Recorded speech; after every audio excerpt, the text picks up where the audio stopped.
दिव्य ज्ञान योग साधना की प्रवचन माला के अंतर्गत आज चर्चा करेंगे नभो मुद्रा की। नभो मुद्रा यानी नभो मुद्रा के द्वारा कैसे हम शून्य दृष्टि प्राप्त कर लें। नभ माने आकाश, नभो मुद्रा नभो दृष्टि माने आकाश की ओर देखना। अब इसको प्रैक्टिकल में कैसे करना है। किसी भी सुख आसन में बैठ जाइए, कोई ऊनी आसन हो या ऊनी आसन न हो तो कुशाकासन हो। जो आसन का नियम और बैठने का नियम मैंने अपनी पिछली वीडियो अध्याय 5 में बताया है, उसका यथावत परिपालन करने के पश्चात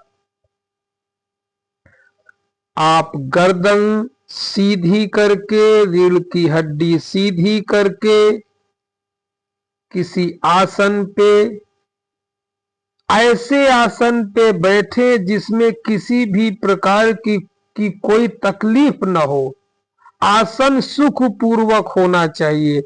आप चाहे सिद्धासन में बैठे या पद्मासन में बैठे या सुखासन में बैठे।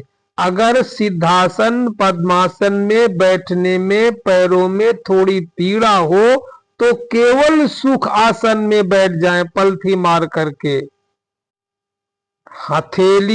हथेलियों के ऊपर एक दूसरे के ऊपर रख ले, गर्दन को हल्का सा ऊपर करें, सिर को हल्का सा ऊपर करें और आसमान की ओर निहारना शुरू करें। आसमान की ओर निहारते निहारते धीरे धीरे दोनों भौहों के मध्य में यानी भूमध्य में आज्ञा चक्र पे निहारना शुरू करें। अपलक हो करके आज्ञा चक्र पे निहारते रहें, बिल्कुल तनाव से भर के नहीं, सहज रूप से सरल भाव से आज्ञा चक्र पर निहारते रहें। अपलक हो करके, पलक बिल्कुल नहीं झपकानी है, अपलक हो करके निहारते रहें। धीरे धीरे 5-6 मिनट के बाद जब आंखें भारी होने लगे तो धीरे से पलकों को झुका करके, आंखों को बंद करके और सीधे अजपा में डूब जाएंगे। इस प्रकार धीरे धीरे नमो मुद्रा के अभ्यास को कम से कम 30 मिनट तक लेकर के जाना है। इसके बाद अजपा से सहज समाधि के अंतर्गत उतरने में प्रयासरत रहना है।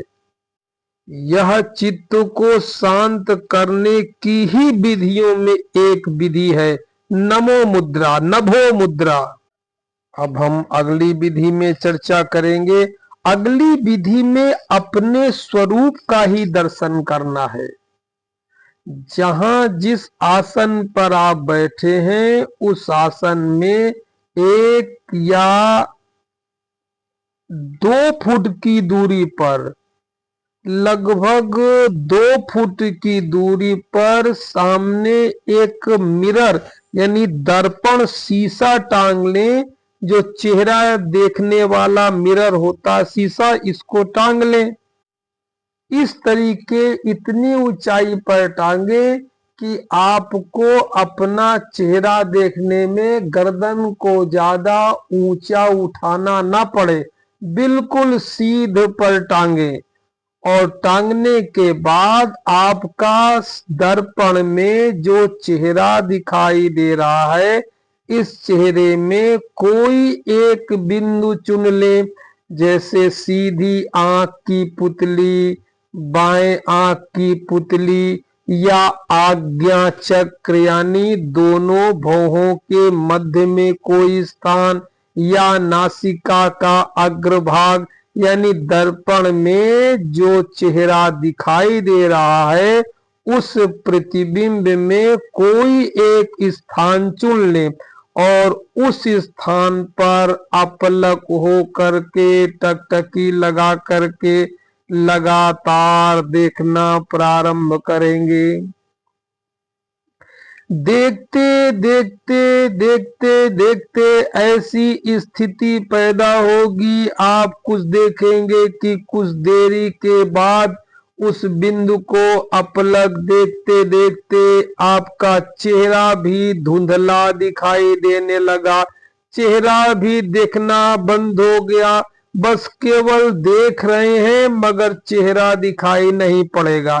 धीरे धीरे आसपास में जो वस्तुओं रखी हैं उनका आभास भी समाप्त होने लगेगा, चेहरा भी धीरे धीरे विलीन हो जाएगा और कभी आपका ही चेहरा बड़े अजीब रूपों में दिखाई पड़ेगा, कभी भयानक दिखाई पड़ेगा, कभी छोटा दिखाई पड़ेगा, कभी डरावना दिखाई पड़ेगा, कभी शांतपूर्ण दिखाई पड़ेगा, कभी दिखाई ही नहीं पड़ेगा।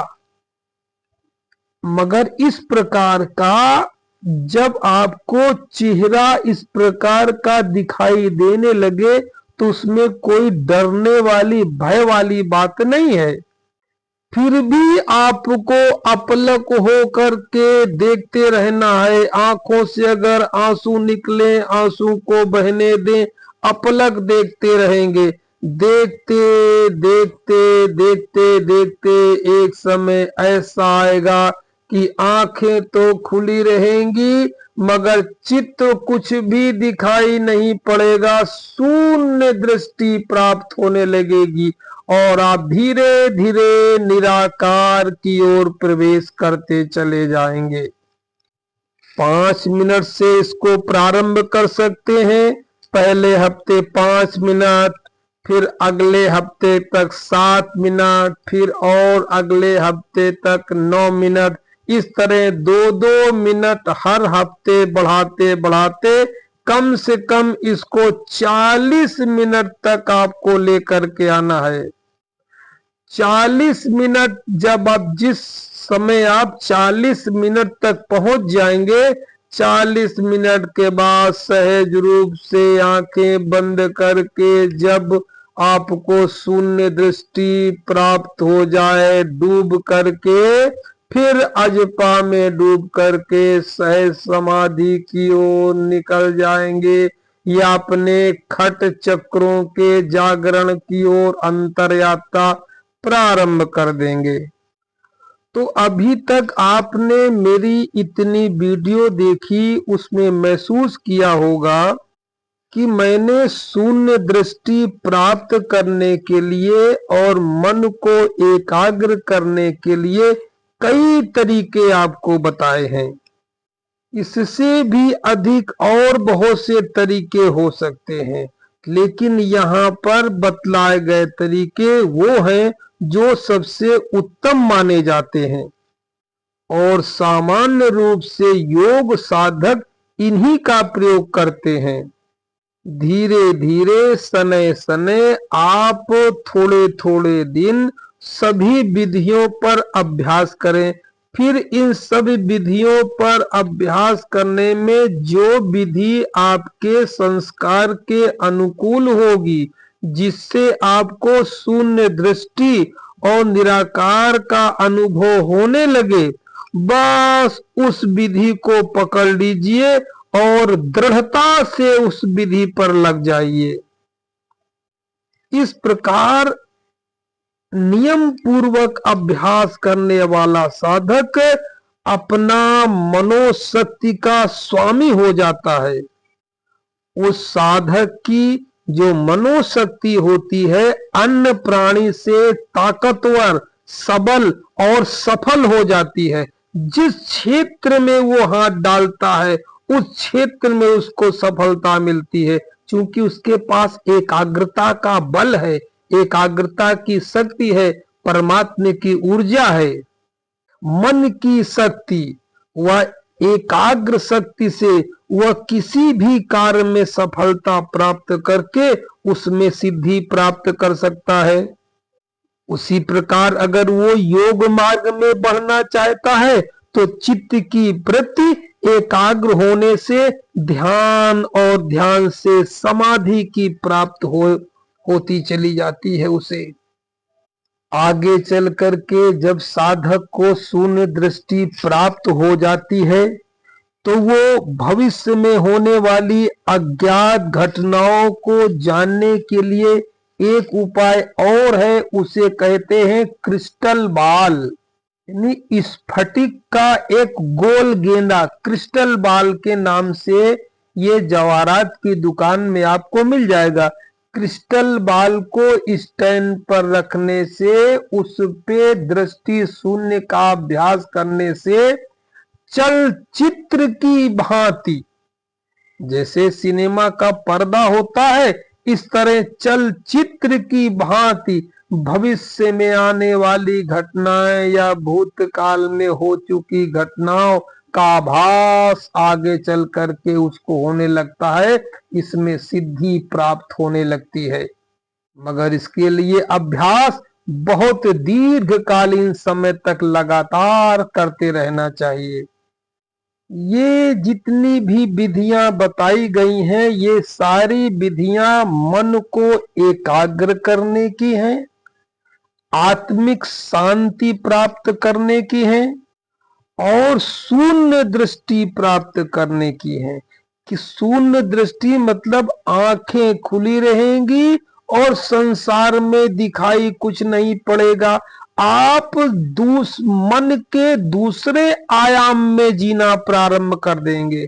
सामान्य रूप से जब आपकी आंख खुली रहती है, कान खुले रहते हैं, तो आपको संसार दिखाई पड़ता है और संसार की बातें सुनाई पड़ती हैं। मगर इस प्रकार के अभ्यासों से आपकी दृष्टि शून्य हो जाएगी, आंखें खुली रहेंगी, कान खुले रहेंगे, मगर ना तो संसार जगत की कोई चीज आपको दिखाई देगी और ना ही संसार की कोई क्रियाविधि की आवाज आपके कानों में आएगी।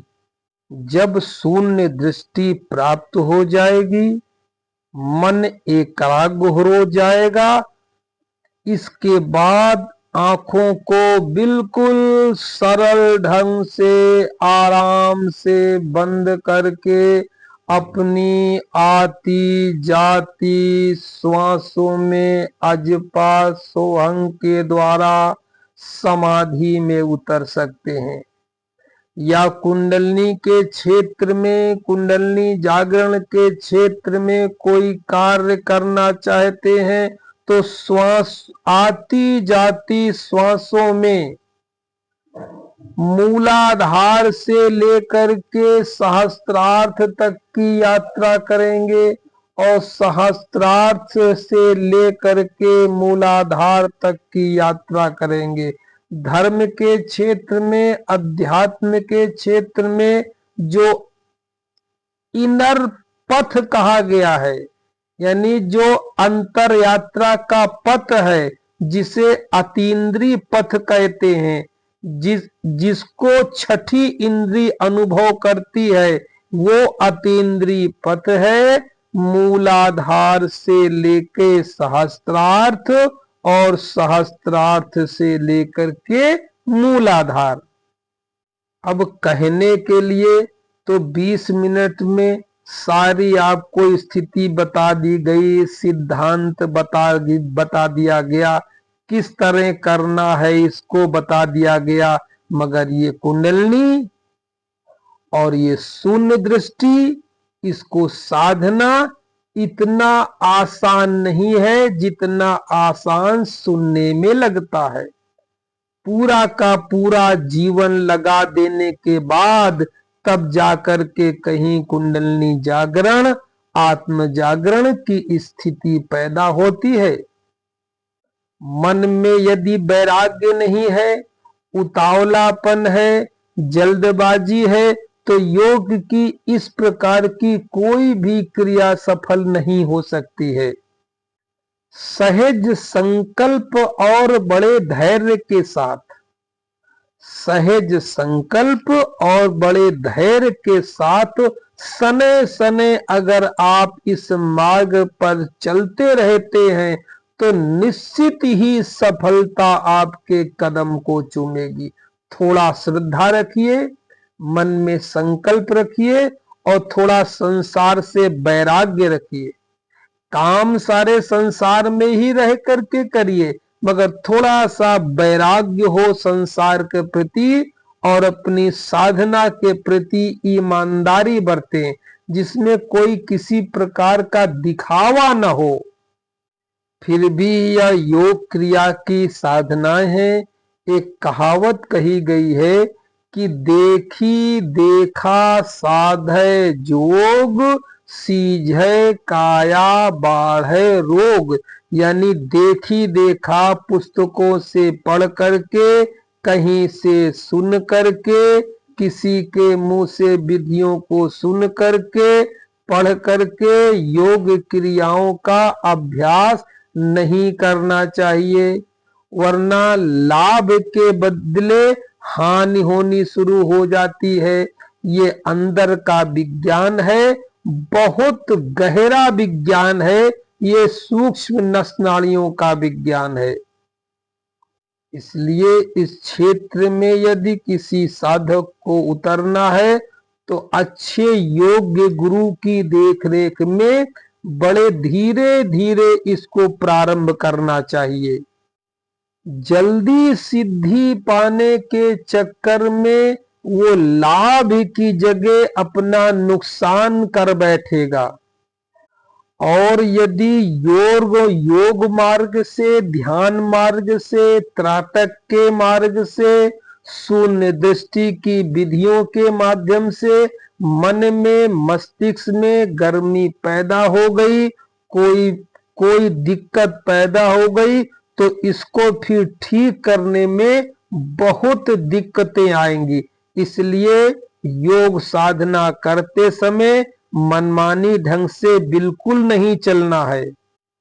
सारी की सारी योग की क्रियाएं, भले वो छोटी क्रिया हो, गुरु के मार्गदर्शन में ही करनी चाहिए और गुरु से जल्दी सिद्धि प्राप्त की कामना भी नहीं करनी चाहिए। संस्कार के अनुसार, समय के अनुसार जब वक्त होगा तो धीरे धीरे सिद्धि आपकी तरफ अपनी बढ़ेगी। आपका तो काम है कि एक एक कदम चल के आगे को बढ़ाना। यदि इस प्रकार की साधनाओं में पारंगत होना चाहते हैं तो मैंने अभी एक व्यवस्था फिलहाल में कर रखी है। सुबह 5 से 6 बजे तक, रात को 8 से 9 बजे तक गूगल मीट में बैठ करके सामूहिक रूप से मैं इन विभिन्न प्रकार की विधियों का अभ्यास करवाता हूं। मेरा व्हाट्सएप नंबर है 9897274741, स्वामी अंतर्ध्यान, देहरादून। अब इस संपूर्ण विषय पे किसी साधक को कोई प्रश्न हो तो आप कमेंट में लिख सकते हैं, उसका उत्तर वीडियो बना करके आपको सोहम सोहम सोहम सोहम सोहम सो